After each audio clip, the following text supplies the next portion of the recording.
They're a hate group, Antifa, in case you didn't know that. But you wouldn't know that by watching the media's coverage. You think Antifa was all about making s'mores and roasting marshmallows and singing Kumbaya.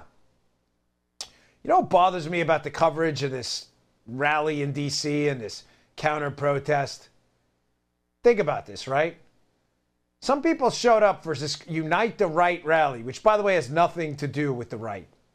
I don't claim these people. You don't claim these people. If you have anything to do, the fact that this even needs to be said to media people who still don't understand conservatism or do understand and just lie about it. We want nothing to do with anybody that practices racial politics at all. Liberal identity politics, white supremacy, white anything that marginalizes people or judges them by the melanin component of their skin, their culture, race, sexual orientation.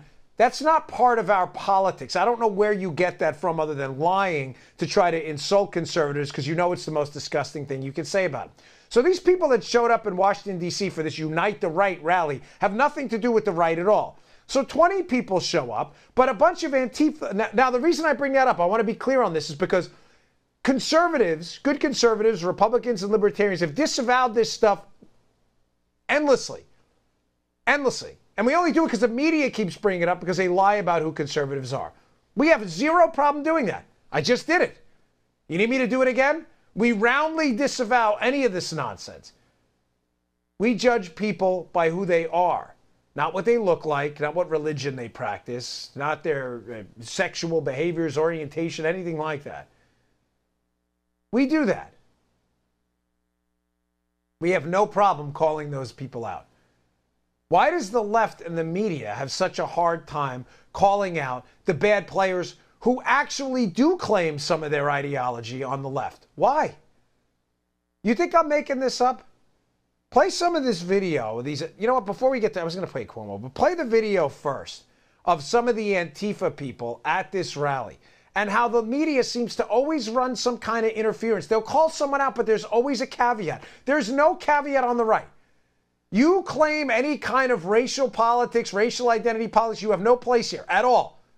Period. Full stop. There's no caveats, there's no buts, there's no ifs, there's no ands, there's no nothing.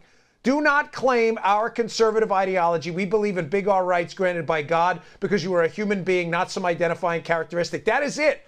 There is no parentheses. There is nothing else at the end of that sentence. We have no problem doing that. Why is there always a but, an and, an or every single time some of these leftist protesters show up at rallies and start beating the crap out of people? And by the way, these Antifa protesters, which you're running cover for, this is a hate group, Antifa.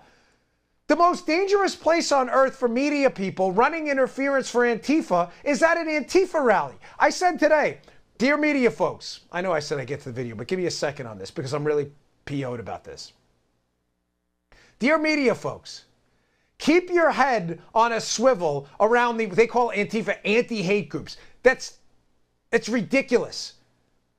That's tragic that they say that. An anti-hate group, they beat the snot out of people. Listen, the most dangerous place on earth is at an anti-hate Antifa rally for media people where they get their butts kicked all the time and their equipment broken.